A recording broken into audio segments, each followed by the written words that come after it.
যার সাথে জনগণের কনফ্লিক্ট তার কাছে আপনি তদন্তের ক্ষমতা দিচ্ছেন। আপনার উপরে আপনার রাষ্ট্রীয় বাহিনী গুলি চালায়, তখন গণতন্ত্র উদ্ধার করার জন্য আপনার কাজ কি? আপনার কাজ সেটাকে প্রতিরোধ করা। গণভোট নাই, কোত্থেকে গণভোট আসলো, গণভোটের আদেশের লিঙ্গ নিয়ে প্রশ্ন করা হয়েছে, গণভোট অধ্যাদেশকে ল্যাপস করে দেওয়া হচ্ছে। মোটা দাগে সব মিলে জনগণের যে রায়, এই রায়কে ধরেন এক ধরনের পাশ কাটিয়ে কি বলে যে নিজেদের মতো করে কিছুটা গায়ের জোরে মানে কি বলে যে পরিবর্তন যতটুকু প্রয়োজন পরিবর্তন ওই পরিবর্তনটা করতে চান, এবং এতে করে যতটুকু প্রয়োজন তাদের জন্য যতটুকু অনেক প্রয়োজন কিছুই তো তারা যুক্ত করে নিয়েছেন, তাদের জন্য যতটুকু প্রয়োজন।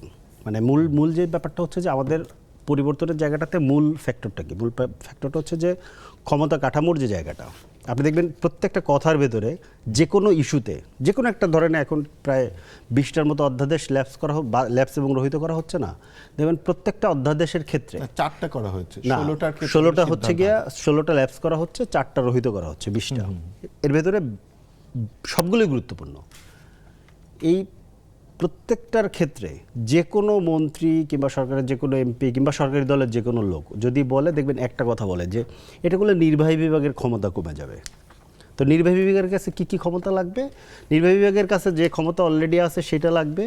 নির্বাহী বিভাগের প্রধান হিসেবে আবার সংসদ প্রধানও যেহেতু উনি, তো 70 অনুচ্ছেদে ওনার কাছে সংসদও আছে ওনার অধীনস্থ, এবং 142 আর্টিকেল দিয়ে সংবিধানও ওনার অধীনস্থ। এখন কিন্তু সংবিধানও ওনার অধীনস্থ, কারণ যেহেতু ওনার কাছে 2/3 মেজরিটি আছে। পাশাপাশি ধরেন বিচার বিভাগ, এটাকে একটু বের করার চেষ্টা করা হয়েছিল, সচিবালয় করা হয়েছিল, বিচারক নিয়োগের জন্য অ্যাপয়েন্টমেন্ট কাউন্সিল করা হয়েছিল, সেটাকে আবার টেনে নিয়ে আসা হচ্ছে নির্বাহী বিভাগের অধীনে।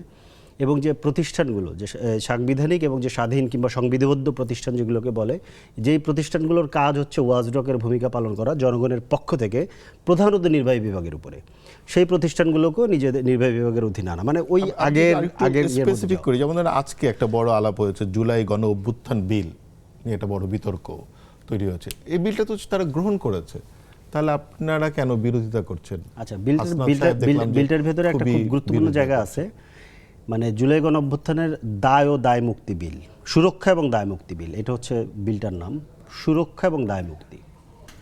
আর একটা বিল আছে হচ্ছে মানবাধিকার কমিশন অধ্যাদেশ সংশোধিত, যেটা 2009-টাকে রহিত করে করা হয়েছিল অন্তর্বর্তীকালীন সময়ে।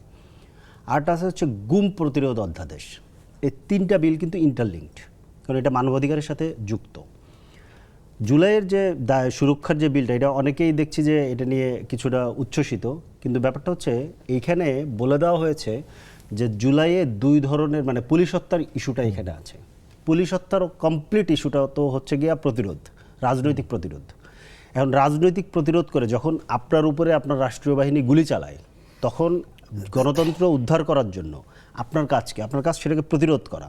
সেই প্রতিরোধের মধ্যে ধরেন যেই পুলিশ মারা গেছে তাদেরকে আপনি এই ইস্যুকে আপনি বিচারের আওতায় আনবেন কি আনবেন, এটা কিন্তু একটা বড় প্রশ্ন ছিল। এটা নিয়ে বিভিন্ন রকম স্যাবোটাজ করার চেষ্টা করা হয়েছে। এখন কোনটা রাজনৈতিক প্রতিরোধ করতে গিয়ে হত্যাকাণ্ড, মানে কি বলে যে কোলাটারাল ড্যামেজ, আর কোনটা হচ্ছে ফৌজদারি অপরাধ, এটা ঠিক করে দিবে কে? ঠিক করে দিবে হচ্ছে মানবাধিকার কমিশন আইনটা। মানবাধিকার কমিশন আইনে যদি আপনি পুরনো আইনে ফেরত যান, যদি পুরনো আইনে ফেরত যান, যদি নতুনটা আপনি না করেন, পুরনো আইনে যদি ফেরত যান, তাহলে এটা তদন্ত করার ক্ষমতা চলে যাচ্ছে পুলিশের কাছে।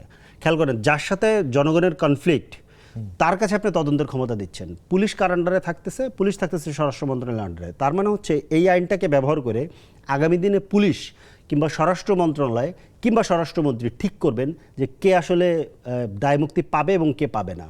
এই গ্যাপটা রেখে দেওয়া হয়েছে। একই জিনিস হচ্ছে গুম অধ্যাদেশের ক্ষেত্রে। গুম অধ্যাদেশটাও এটার সাথে রিলেটেড।